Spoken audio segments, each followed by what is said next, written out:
Boa tarde, Buenos Aires. Boa tarde, Brasil. Eu sou Grace Maia e falo de Buenos Aires, um programa que a gente junta a arte do Brasil e da Argentina, principalmente das duas cidades do meu coração, que é Brasília e Buenos Aires. Hoje eu estou aqui com uma diretora de cine argentino. Ela tem vários filmes que a gente vai falar sobre isso, Laura Linares. Muitas gracias por venir, querida. Gracias por invitarme. Bueno, aí volvemos com a entrevista com Laura Linares. A gente vai falar sobre Ivan Lins. Anos 70, um dia me procurou, falando: Ivan, falam muito de você, dizem que você é um excelente compositor e que você tem músicas interessantes e que a Elis ouviu falar de você também. Meu Deus do céu, eu quase caí duro. E ela queria conhecer algumas coisas da tua música. Meu Deus do céu, fiz uma fita com as 7 logo, né? Mandei assim tudo que eu tinha de melhor, do que eu... E meu parceiro na época era o Ronaldo Monteiro de Souza. Mandamos essa fita e onde continha a Madalena. E ela se encantou com a Madalena e mandou um recado através do Nelsinho Mota que a Madalena tinha sido escolhida e que ela tinha muito interesse em gravar no próximo disco dela, que queria me conhecer pessoalmente. Que já foi um outro choque. Assim, meu Deus do céu. Então foi, quer dizer, o Roberto Menescal, que na época era o diretor artístico da Philips, hoje, depois Poligram, depois Universal, né? E amigo pessoal dela, conseguiu combinar junto com o Nelsinho esse encontro. E eu fui a primeira vez na casa dela, morava ali na Linha Maia. Foi um encontro assim, em que eu quase não falava, só escutava. Ela me tratou maravilhosamente bem e me recebeu assim, de braços abertos, foi muito carinhosa comigo. Percebeu que eu estava em estado de choque, né, digamos assim, entre aspas, e foi muito cuidadosa, né?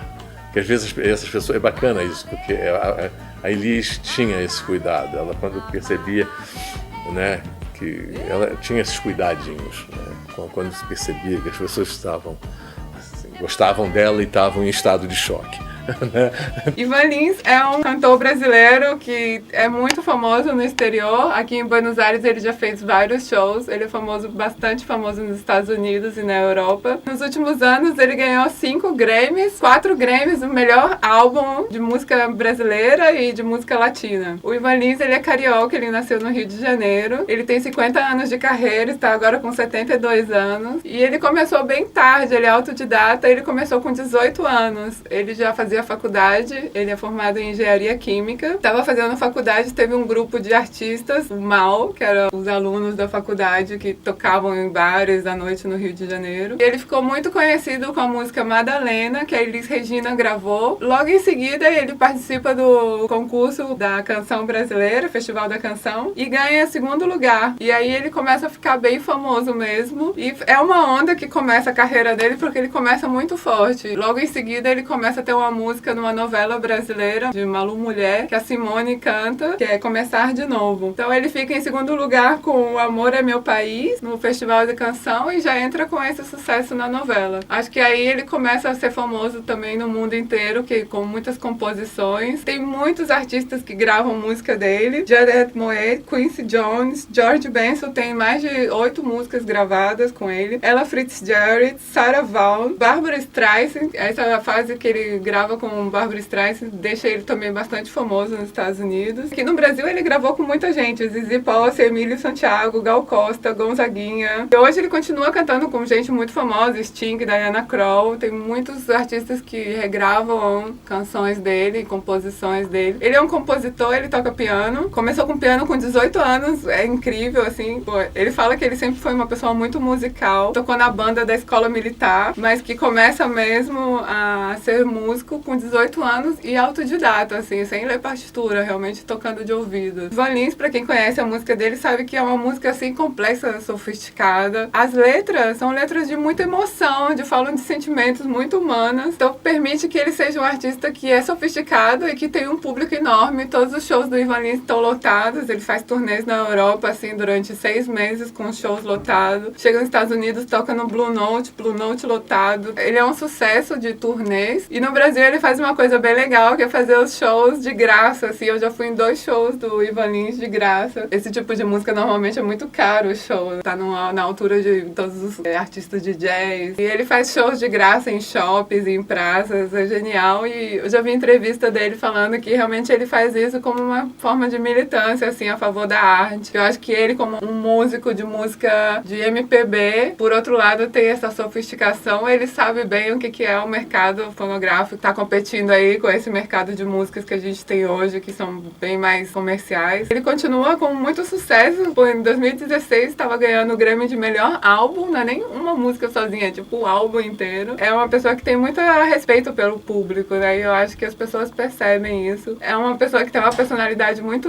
light, assim, feliz, tipo o típico carioca. Eu acho que ele teve uma infância muito feliz. Ele respeita muito o pai dele. Eu acho que ele teve uma infância que ele pôde desfrutar. E eu acho que isso se vê nas músicas dele, que são músicas de muita emoção, muito honestas e muito cruas, assim, talvez nos sentimentos, mas muito profundas com o uso das palavras, né? Ele é muito poeta. Ele teve uma curiosidade, uma das músicas dele ia entrar pro Thriller do Michael Jackson, mas aí teve uma negociação com o advogado, com o Quincy Jones, querendo 10%, 20%, a negociação das porcentagens com Hollywood, e aí acabou saindo Thriller sem a música dele, mas ficou muito famosa essa história também, porque ele continua sendo muito respeitado nos Estados Unidos. Eu estive nos Estados Unidos e realmente os músicos de jazz conhecem bastante Ivan Lins. Eu acho ele um pouco parecido com Chick Corea, essa parte instrumental dele. E realmente ele lá nos Estados Unidos é bastante respeitado. Ele tem agora uma biografia da Thaís Nicodemo, que passa por toda a vida dele e foi atrás de vários dados. Ele teve um programa de televisão no passado, então ela vai atrás de tudo isso. E muitas músicas dele são trilhas sonoras de novela, tem trilhas sonoras de vários filmes, 2 córregos, Bens Confiscados e Carlos Reichenbach. Trilhas sonoras das novelas, principalmente, são hits, assim, que todos conhecem. Tem uma parceria muito interessante com o Vitor Martins, que é um parceiro que trabalharam muito juntos em várias composições. Mais ou menos 500 músicas que ele tem gravada, 300 dessas, mais ou menos, foram parcerias com o Vitor Martins. São muito amigos, não tem mais a gravadora agora, mas estão sempre aí produzindo juntos. Tá sempre em turnês. Ano passado ele tava na turnê na Europa. Aqui em Argentina eu fiquei sabendo que faz um tempinho que ele não vem, mas ele vem muito à Argentina, o Ivan Lins. Agora, não sei, foi pra Europa e ficou por lá. E a gente vai ouvir agora 3 músicas dele, que são o primeiro sucesso dele, Madalena, Deixa Eu Dizer, que é uma música que eu gosto muito, e Lembra de Mim. Vamos? Estábamos con Ivan Lins y ahora estoy acá con la entrevistada Laura. Muchas gracias por venir, querida. No, gracias a vos, gracias a ustedes. Bueno, como te dije, vi tus películas y realmente impactantes las imágenes, el tema de la película de zapatillas increíble, escenas. Vi también Doce Espera. Vos decías que sois de Bariloche. Sí. La idea de la primera película viene de estar ahí o vos ya estaba acá en Buenos Aires. ¿Cómo surgió la idea de la película? Yo ya estaba en Buenos Aires en realidad, era un momento del país muy crítico, digamos, era justamente la crisis, corría más o menos el 2003 cuando empecé a pensar esta película. Si bien yo ya vivía acá, tuve una historia de vida en Bariloche. Mi mamá, docente de primaria toda la vida, y durante los años de crisis en Argentina, la situación en Bariloche se puso muy difícil. A través de ella conocí la historia de los protagonistas de Zapatillas Nuevas, que eran sus alumnos en la escuela primaria. Ahí surge este guión y justo sale en el Inca un concurso que se llamaba 13 películas documentales sobre la crisis, y ahí presento la historia de Marcos, que es Zapatillas Nuevas. Es muy interesante porque no estamos acostumbrados a pensar Bariloche con la parte de la villa, de la pobreza. Pensamos siempre Bariloche, la Suiza argentina, ¿no? Vos que estabas ahí, ¿cómo es a partir de adentro de la ciudad esta visión de la villa? Bueno, la ciudad está absolutamente polarizada. Yo creo que eso es uno de los motivos que me llevó a querer retratar esta historia en Bariloche, porque por supuesto que más allá de vivir adentro, sabía que la mirada que había de Bariloche era de una ciudad donde la nieve era motivo de fiesta, era una cuestión de deportes invernales y turismo y fiesta, ¿no? De egresados. Claro. Y la verdad es que, bueno, sí, como vos decías, Bariloche tiene toda otra cara que permanece al margen. O sea, hay gente que aún viviendo en Bariloche elige vivir al margen de toda esa realidad, que lejos de disfrutar el invierno lo padecen, ¿no? Porque las condiciones de vida en la pobreza y en invierno modernos son como mucho más duros, ¿no? Vos dijiste que son alumnos de tu mamá, pero ¿cómo es esta aproximación? Porque estás ahí, da una idea de que ellos están bastante confortables y un poco se olvidan de la cámara, ¿no? Esta aproximación, ¿cómo vos trabajás esta aproximación de los protagonistas? Mira, me parece que justamente es la parte más importante de cómo se gesta un documental, mucho más que el rodaje en sí mismo, ese tiempo previo en el que uno construye un vínculo con los protagonistas. Para mí ese es el secreto de que un documental transmita, que sea empático, que se pueda acercar verdaderamente a los protagonistas. Es creando un lazo de confianza con la persona que se va a filmar. En eso consistió la mayor parte del trabajo, en estar mucho tiempo con ellos, conocerlos, que me conozcan, que haya una relación de intercambio, digamos, exponerse uno también, ¿no? Porque no es solamente exponer al otro, sino también exponerse uno, para que haya un ida y vuelta. Creo que tanto en Zapatillas Nuevas como en Dulce Espera trabajé de esa manera con los protagonistas. Y una cosa que me parece que llama mucha atención también es la cuestión de pensar vos misma cuál es la reacción del público en relación a la cuestión ética de grabar ciertos momentos, como el tema de grabar un crimen o de grabar a la policía entrando en la casa de él. ¿Cómo es esta cuestión ética antes y después? Bueno, es la parte más difícil, me parece. Zapatillas Nuevas ya tiene más de 10 años, creo que hoy lo haría diferente, pero siempre está el recurso de negar que esa situación era real, contarla como una situación dirigida como si fuera ficción. Claro. Siempre está ese recurso. Yo, por supuesto, jamás insté a los chicos para que hagan nada frente a cámara, sino que simplemente estaban tan cómodos. Yo estaba ahí. Yo en el momento siempre pienso, bueno, filmarse se filma. Después, en todo caso, la decisión ética y narrativa la tomo en la isla de edición. Esa fue la idea. Y, por supuesto, antes que la película sea conocida, tiene que tener el total consentimiento de los protagonistas, obviamente. La cuestión del público, cómo reagió a esto, vos dijiste que haría diferente. ¿Tiene a ver con esto, con la reacción de las personas o no, creo que una tal... reflexión? No sé, la verdad que hacía mucho que no pensaba en Zapatillas Nuevas, es como que hace un montón la hice. En realidad me parece que estamos en otro momento del país, del cine, del documental. En el momento en el que se filmó esto había una necesidad de exposición muy fuerte de muchas cosas de las que estaban sucediendo. Era una etapa del cine documental, me parece, a la que hoy creo que tal vez empujados por la realidad política y social tal vez estamos volviendo, ¿no? Pero en ese momento había una necesidad muy grande de dar a conocer, de exponer situaciones, y desde ese lugar y con esa idea y con ese registro urgente, fue como un registro urgente, diría yo, Zapatillas Nuevas, desde ahí lo filmé. Es muy loco porque hoy empiezan a haber de nuevo urgencias de registro, ¿no? O sea, también como de, bueno, salir con la cámara a filmar lo que está sucediendo, ¿no? Después de tantos años vuelve a pasar. ¿El cine tiene una función así de denuncia, una función social? ¿O vos pensáis el arte como esta función? ¿Cómo es tu relación en relación a la función del arte?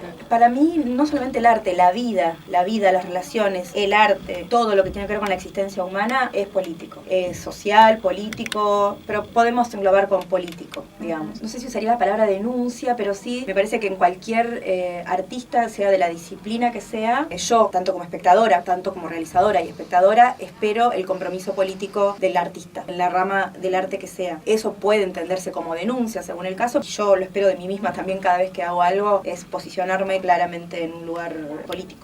Quando vos escreves o guión, o que te motiva e o que é como mais forte de sentimento quando empezás a escrever um guión assim de um documental como este? Los dos são tipo uma continuação, ¿no? Dulce Espera te ve a la chica en Zapatillas Nuevas, ¿no? Sí. ¿Cómo es este proceso de creación del guión de documental que es tan particular, ¿no? Se sabe que es una propuesta que se puede volar todo, pero al mismo tiempo tiene que presentar una carpeta. Sí. ¿Cómo es este proceso? Mira, me costó mucho tiempo amigarme con el proceso de la escritura de guión, ¿no? O sea, sobre todo al documentalista me parece que durante mucho tiempo le costó amigarse con la idea de guión. ¿Vos hice como un corto de ficción? No, yo siempre de documental. No solamente que vencí esa resistencia que tenía con el guión, sino que lo empecé a disfrutar muchísimo como una instancia necesaria y súper creativa previa a la filmación. No solamente lo hice, sino que me terminó gustando mucho, digamos. Toda esta cuestión política de la que estábamos hablando la podés poner mucho más claramente en papel en la instancia de la escritura del guión y de la investigación. La haces consciente. Hay un par de preguntas, digamos, los distintos maestros que he tenido me han insistido que es preguntas muy simples, como por ejemplo, ¿por qué querés hacer esta película? Parecieran simples, pero no lo son, ¿no? Bueno, todas esas preguntas que uno se hace a uno mismo en la instancia del guión, me parece que sirven muchísimo para que después la película sea mucho más sólida. Otra cosa que llama mucha atención, claro que se ve un poco la diferencia de presupuesto de las dos películas. No solamente de presupuesto, sino también de maduración profesional Claro, mía, claro. porque la primera fue hecha como hice yo cámara. Igual está lindo, buenísimo. Yo hablé de esto, ¿no? Por una crítica a la primera, justamente para hablar de esto, de Melina Terebili, que es tu directora de fotografía. ¿Cómo es tu relación con ella? Melina, aparte de ser mi directora de fotografía, es mi amiga, digamos. Me parece que es importante para poder trabajar, tener empatía y sintonía. Sobre todo, a diferencia de la ficción, en documental hay que tener una confianza extrema en la persona que hace cámara, mucho más, creo yo, que en la ficción. Con Melina tenemos afinidad ideológica, política, estética, entonces, claro, digamos, de ese lugar trabajamos. Ella, de hecho, va a ser ahora la dirección de fotografía de Del Sol en la Ventana, que es el documental que empezamos a filmar el 1 de julio. Ahora con ella también, vamos a filmar con ella también. Genial. Sí, ¿vos la conocés? ¿La entrevistaron? No. No.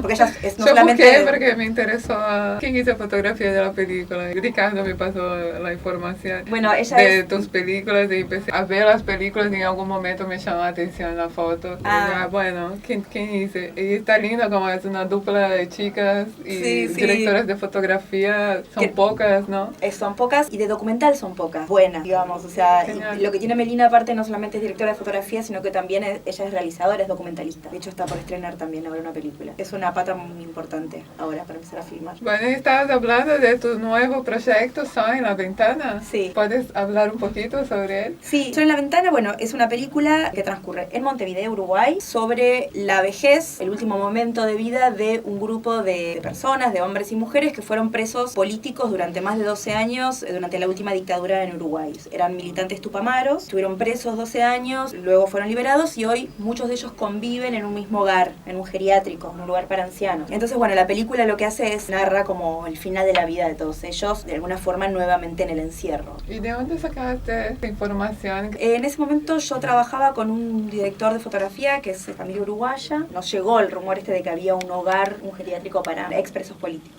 Y bueno, y fuimos y empezamos a encontrar todo lo que había ahí. También el proyecto se empezó a gestar en el 2014, ¿no? También era un año donde no había yo por lo menos personalmente no sentía que había tantas urgencias políticas, digamos, propio país, digamos, y en ese momento me sentía atraída por esta historia, digamos. Y así nació. Y así se empezó a hacer, hace 4 años que vengo investigando, escribiendo, finalmente presentamos al Inca, salió la declaración de interés y hace poquitito ya empezamos a cobrar las primeras cuotas como para poder empezar a filmar. ¿Y cuál es un consejo que te das para la gente que está empezando con cine, en la área de documental? La gente que está empezando muchas veces tiene mucho miedo, ver así que ya estás haciendo tu tercera película, miras y piensas, ¿cómo hacer esto? ¿Qué te parece que es más importante en todo? Mira, me parece que lo más importante es la honestidad. La honestidad, por eso justo te decía, en esta instancia previa a filmar, que uno pone en papel, puede ser en papel o no, pero que uno hace consciente el motivo por el cual está filmando. A mí me parece que si uno tiene urgencia verdadera, necesidad real de contar lo que sea que vaya a contar, no puede fallar. Por supuesto, después están las cuestiones técnicas, digamos, hay que manejar algunas cuestiones, digamos, que son importantes, pero creo que lo fundamental es la honestidad para que lo que haga sea genuino. Y si va a ser documental, la empatía con el relato, la empatía con lo que uno va a contar. Eso me parece que es fundamental. ¿Quieres dejar contactos? ¿Tenés algún proyecto que quieres dejar un contacto para el público? Por ahora, no. ¿Tenés Facebook? Sí, Facebook, sí. Laura Linares. Laura Linares. Laura Linares, que hay muchas, pero bueno, Laura Linares. Bueno, querida, muchas gracias por venir, muy interesante, me gustó mucho tus películas y te felicito por el trabajo de ser una mujer en cine. Creo que necesitamos de esta visión femenina y hacer parte de este proceso de tener más un relato de mujeres, ¿no? Con la visión de las mujeres. Sabemos que estamos en un momento de nos dar cuenta de que esto faltó durante muchos años de historia. Es muy bueno ver mujeres haciendo y saber que existe este espacio ahora a ser conquistado. Te felicito por el trabajo y suerte con tu nuevo proyecto. Bueno, gracias. Está empezando ahora, lindo, muchas vibras positivas. Esperemos que sí, que salga todo bien. Gracias. Bueno, vamos terminando por acá, como siempre es cortito porque siempre tenemos muchas cosas para hablar. Yo mando un beso para la gente de Brasilia, Alex Oliveira, Isaac Nunes, los chicos de La Bagaceira, Nayara, Bárbara. Gracias a Erika Summer por las ropitas que compro con ellos. Muchas gracias. Besitos a todos. Aradia, Jonathan. Paz a todos los seres.